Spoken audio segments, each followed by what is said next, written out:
Episode with Amy Miles. Hi, Amy. Hi. I've known Amy since she was born because I knew her parents beforehand, and when she was adopted, that's when I first got to hold her in my arms many years ago. Okay. All right, so welcome to Just Talk About Jesus. Glad you're here. Thank you. Thank you for having me. Yeah. So we are going to talk today about a little bit of Amy's history and things that she's gone through and discovered about herself. So tell me a little bit about your journey. Oh, wow. So I guess I'll start at the beginning. I've always known that I was adopted by an awesome couple, Nancy and Dick. Who happen to be close buddies of yours. Yeah. They tried for years and years to have a baby, and they couldn't. And then they reached out to other agencies and had some turned down news from those agencies, and were kind of heartbroken and didn't think that they were going to try adoption or anything else for a while. And then they kind of had a change of heart and got linked with another couple in their hometown, actually a neighbor, who had a successful adoption. And they reached out to their adoption agent. And a couple of months later, my mom got a call about a tiny baby girl born in a town a couple hours away. And so ever since I was little, they've always talked about adoption. And I had this really awesome book from the 70s with lots of orange and brown pictures of a family who had a baby with adoption, and I haven't ever forgotten that book because it was one of my favorites. So we talked about adoption, and I knew I didn't come from my mom's tummy, but as I grew up, I think when I did ask questions, my mom especially would be kind of guarded and what I would call a little bit emotional about it, a little bit quiet, and I just kind of thought to myself, I guess I'll be quiet and I don't want to bother mom, so I just won't ask these questions. But inside, I kind of had a lot of question marks, a lot of whys. The other thing I always knew was that I had a disability. I was premature, and I was told that. And my mom just would say, Amy, a little piece of you were so tiny that a little piece of your brain just it got hurt and didn't work well. And so that's why you have this disabilities. And so I think about 1.5, 2, I was finally diagnosed with cerebral palsy. My mom's a nurse, and she's kind of a feisty go-getter, and she still is. But she would take me to doctor after doctor, and sometimes the doctors would have negative opinions of what my life would be like. I think one told them that I'd probably be institutionalized, and another one told them that I probably would never walk.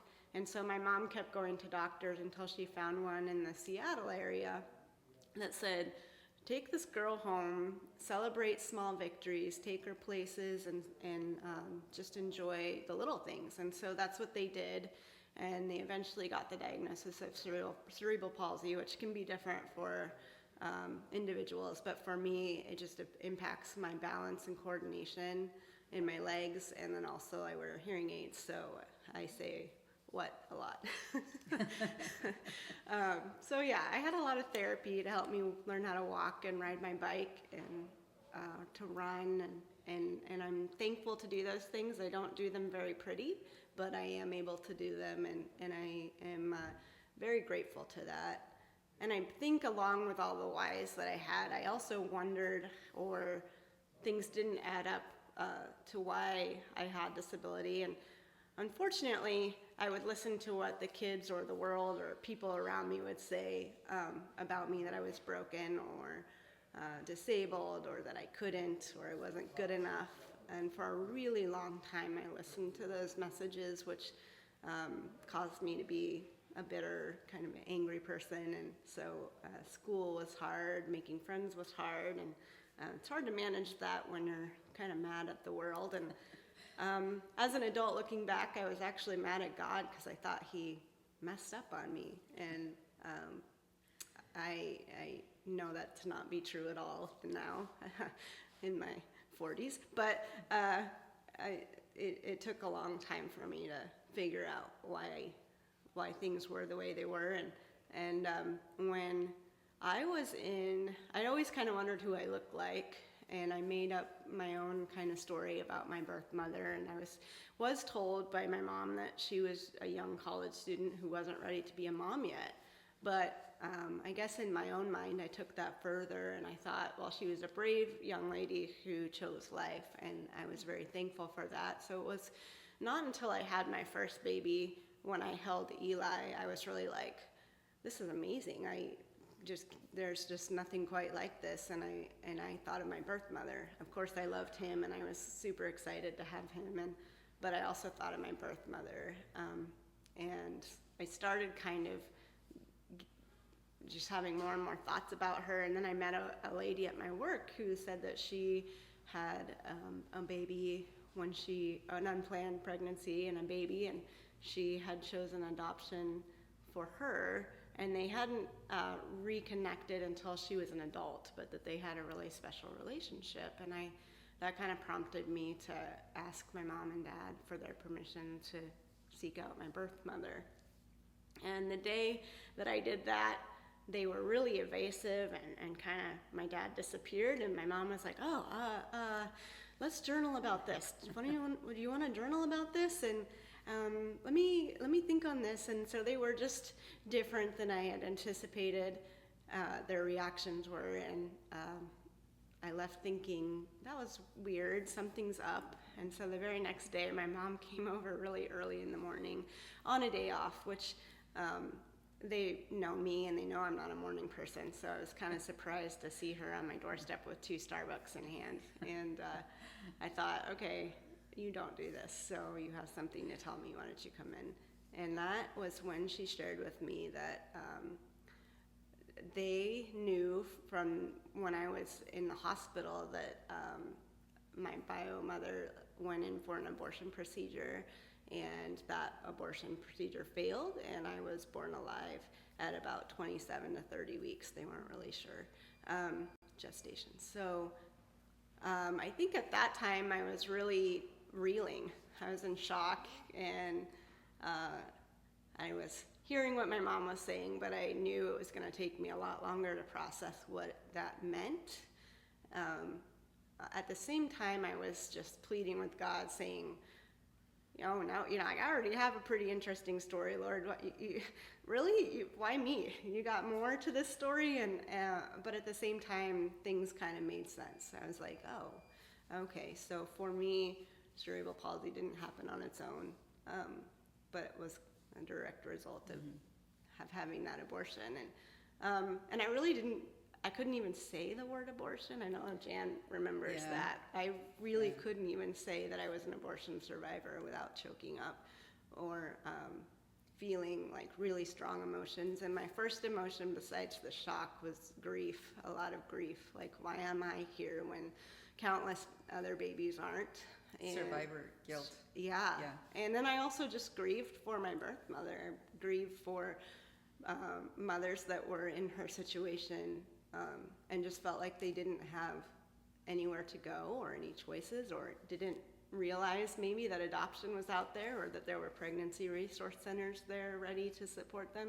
I just really grieved for having to be in that position, and all that, while knowing it very much is a life, regardless of when that procedure takes place.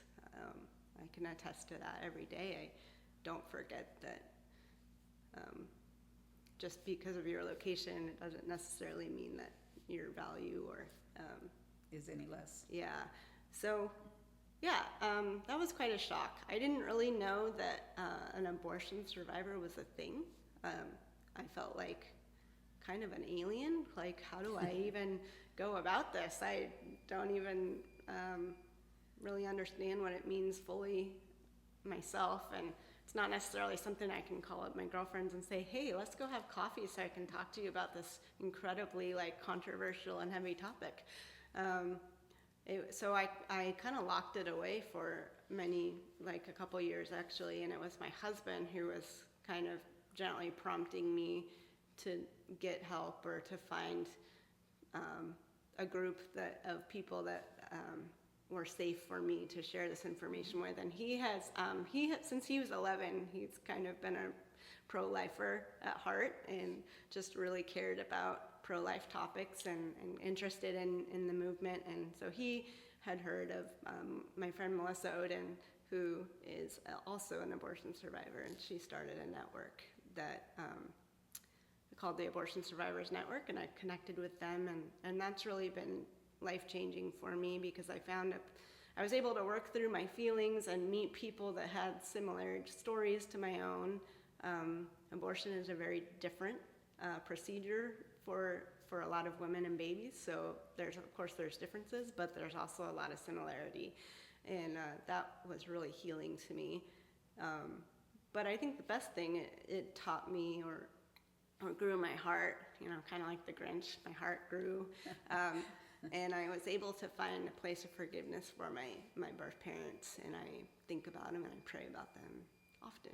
So that was really the best gift, because it allowed me to see them as people, just like me, that is broken and made choices of my own that I regret. And so for me, that's really healing, because I don't have to hang on to the hurt. Instead, my new calling is to just educate women and men and families and kids about the realities of abortion in the industry, and just the things that happen that shouldn't in our country. So yeah, that's a lot, but that's kind of me in a nutshell. So how is your relationship with God now? I lean on him even more.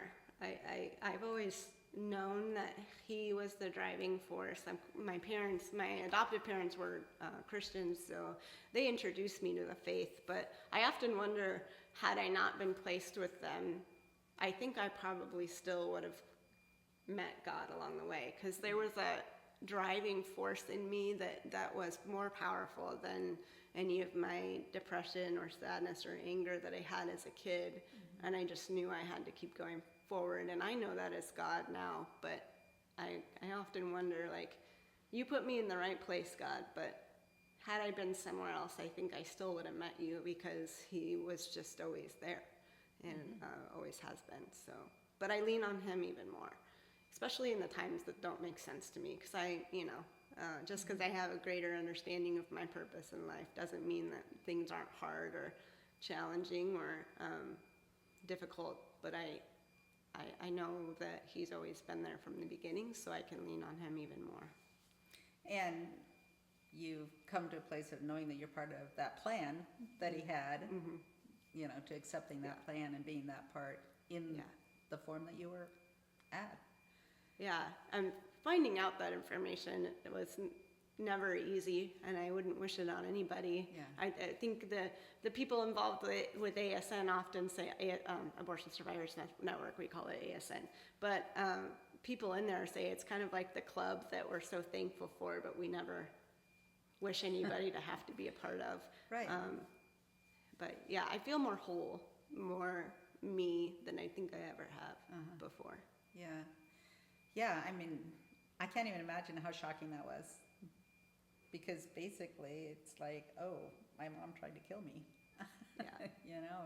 And so it wasn't an act of her giving you to a better life consciously. That wasn't her intent. And so, yeah, that would be a lot to wrap your mind around. Yeah. It was and is, but I'm glad that I have God through it. Yeah. And so, did you search for your mom?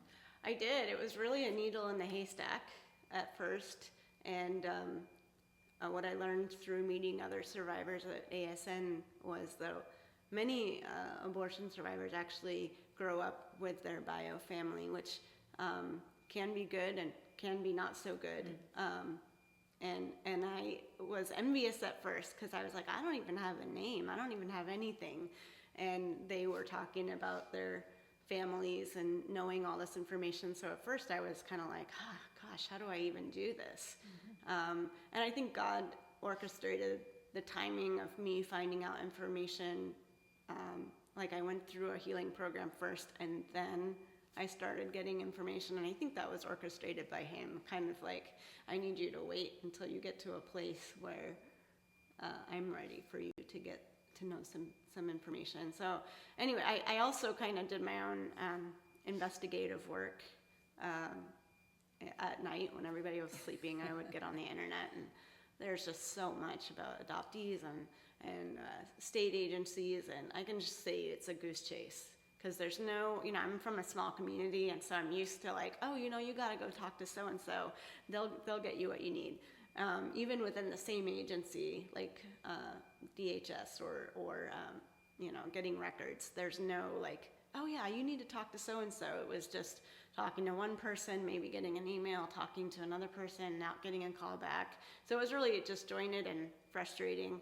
And then I came across pre-adoption birth certificates, and I was like, oh, because I had already paid money to be a part of another adoption kind of thing that DHS has, but you have to pay money and put that you're available for contact, and your bio parents have to put money in and say that they're available. So if one party isn't, then you're just kind of out of luck. Yeah, so, and my adoption was closed. It wasn't an open adoption, so my parents didn't really have a whole lot, and but the pre-adoption birth certificate did come back to me, and I remember dropping to my knees when I got it, because I opened it and I read a name, and it was a first and a middle and a last name, and I initially thought it was my bio mom's name.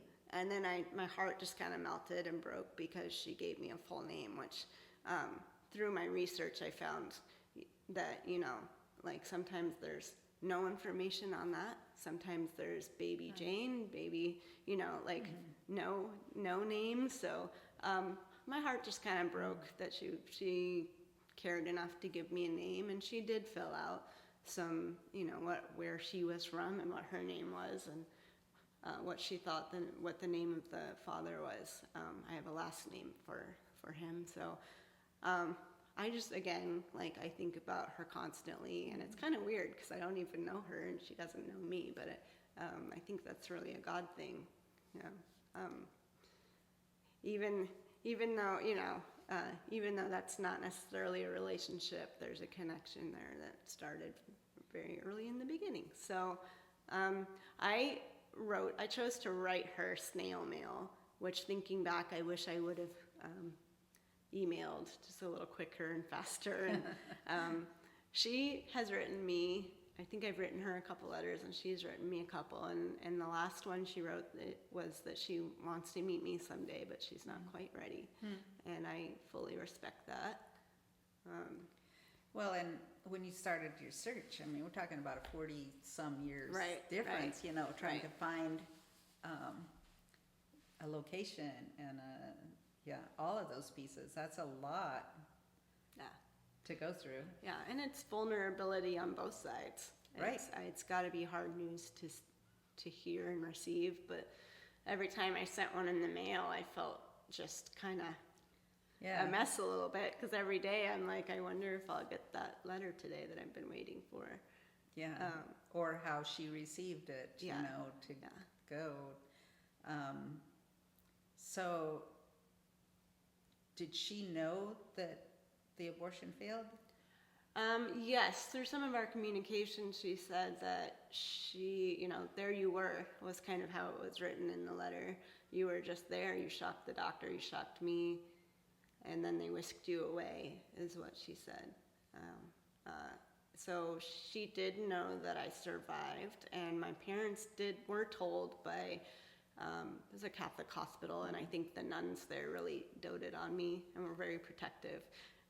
wouldn't even hand me to my mom to put in the car. They had to do it themselves so that they could bless me one last time. But they told my parents that she had come twice while I was in the NICU to visit. So I know she cared, and I'd love, my heart would be that even maybe meeting me one time would help her with her journey, regardless of what her thoughts of abortion are. I just pray for healing all the way around, because I can't imagine going through that. You may be the only person that prays for her. Yeah, I think about her quite a lot. And my birth father. I think about both of them. And I think that's something that I always wanted to pursue both, because it takes two to do that. Yeah.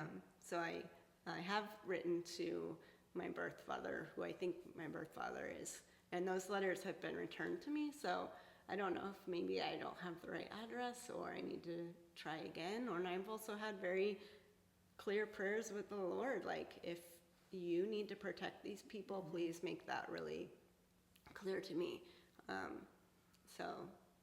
So far the desire is still on my heart, and I think He's placed it there. I'm just kind of waiting for timing and the correct thing to do, because it's one of the, there's not a textbook for dummies on this process, and there's feelings all the way around, no matter which direction you take. And it's also something where the people around me may have really different opinions, so I hear a lot of different ideas of what people think I should do, and it can be kind of tricky.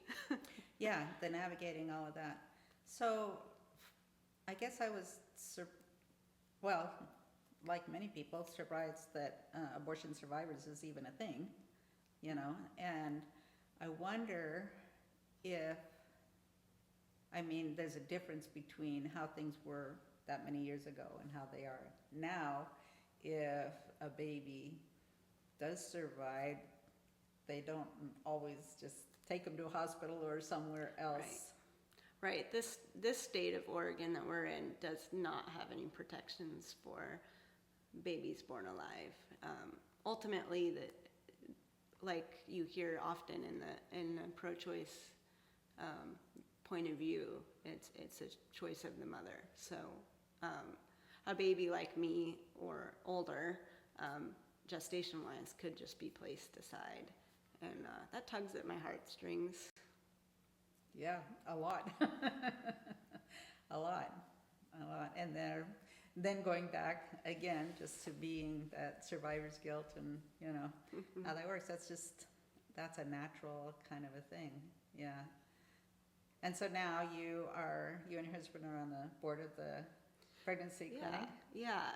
That's been a lot of fun for me to do. I've never been on board before, so I've learned a lot. And I think the chief thing is prayer, especially in this culture, in this day and age. I think where we're at, pregnancy resource centers are really being attacked and focused on. So a lot of it is prayer, like prayer for direction, prayer for discernment.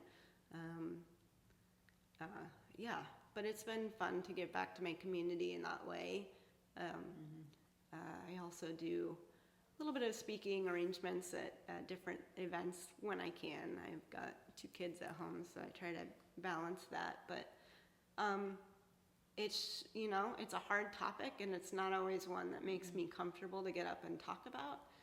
But I do feel confident in sharing the truth. How people respond to it, I don't have any control over, but I do, deep in my soul, know that when you speak a truth, it's freeing. I don't know, that's been my experience. Well, right, and I think that's just such a message that people need to know about it. It's just people, many people do not know that that's even a possibility for that to happen, and they just think, oh, we're just gonna, take care of it. Yeah. Whatever. There's many more. Our country doesn't do a very good job of tracking the number of survivors, but we know from looking at other countries that do. Canada is one that tracks this information really well. We know that there's probably close to 2,000 survivors every year. And Wow. women survivors are more likely to seek out community and support, but we do have male survivors,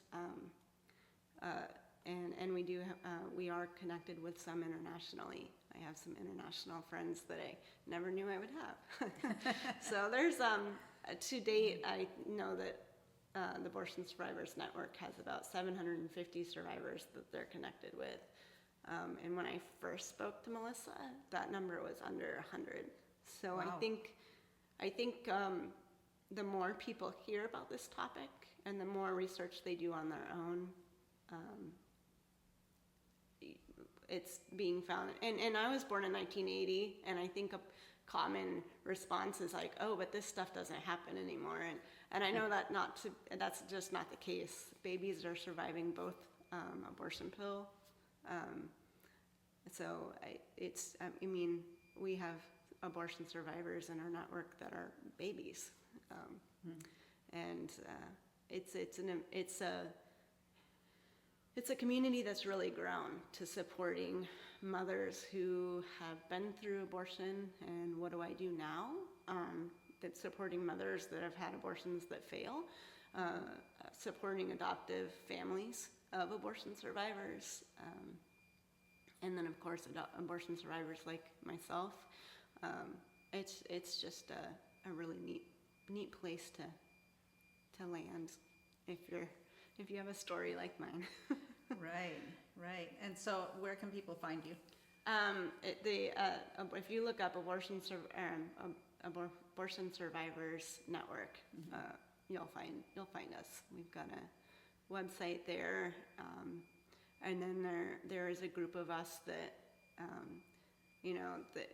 the goal really is to empower any abortion survivor to do whatever they need to share their story.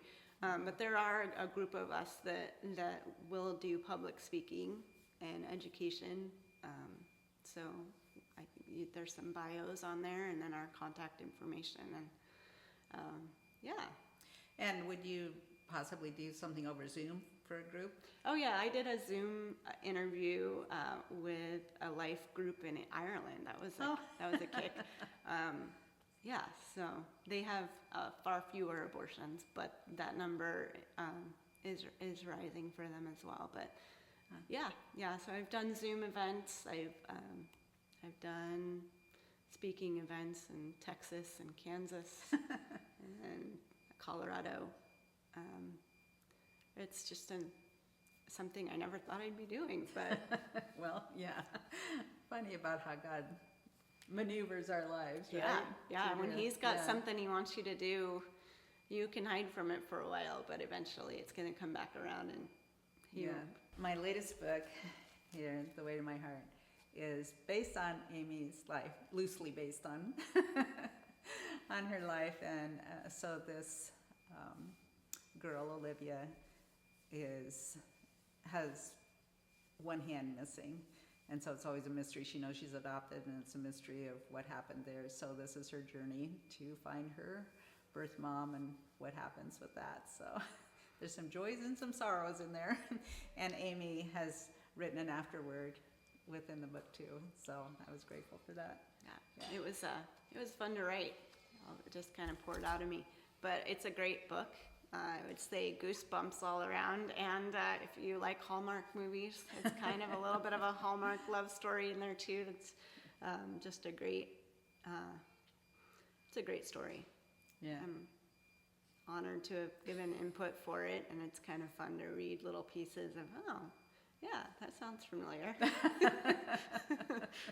Well, it helped me a lot to be able to have her story and just the feelings that she went through, the emotions, and the way of going about trying to find a parent and all of that as well. But so thank you for that.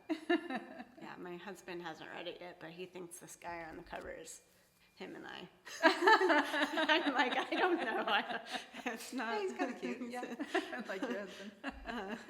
All right, well, I'll put links in the show notes for people to be able to contact you or to find out more, and to spread the word. Yeah, thank you very much. Yeah, so thank you. Yeah, thanks.